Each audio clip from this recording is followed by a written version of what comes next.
মই তোমালোকক ইংৰাজী শিকাই আছো। ইয়াত মই শব্দটো যে ইউজ কৰিছো, মোৰ কিন্তু এটা নাম আছে। নাম কি? নাছিম আলিম।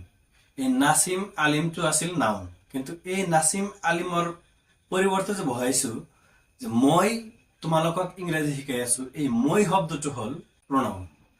তোমালোকে সবেই মিলি ভিডিঅ'টো চাই আছা।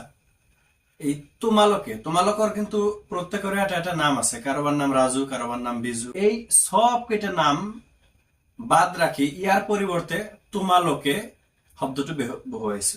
এই তোমালোকে শব্দটো হল প্ৰনাউন, অৰ্থাৎ নাউনবোৰৰ সলনি বা নাউনৰ সলনি ব্যৱহাৰ হোৱা শব্দ।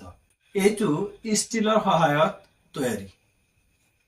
এইটো মানে ইয়াৰ এটা নাম আছে, নামটো হৈছে স্কেল।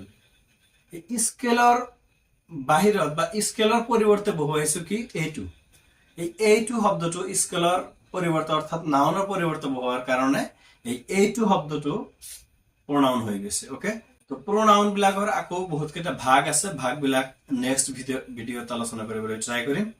তো প্ৰনাউন আচলতে সিঙ্গুলাৰ আৰু প্লুৰাল দুই ধৰণৰে হয়, আৰু নাউন আৰু প্ৰনাউনৰ পুৰুষ বা পাৰ্সন হয়।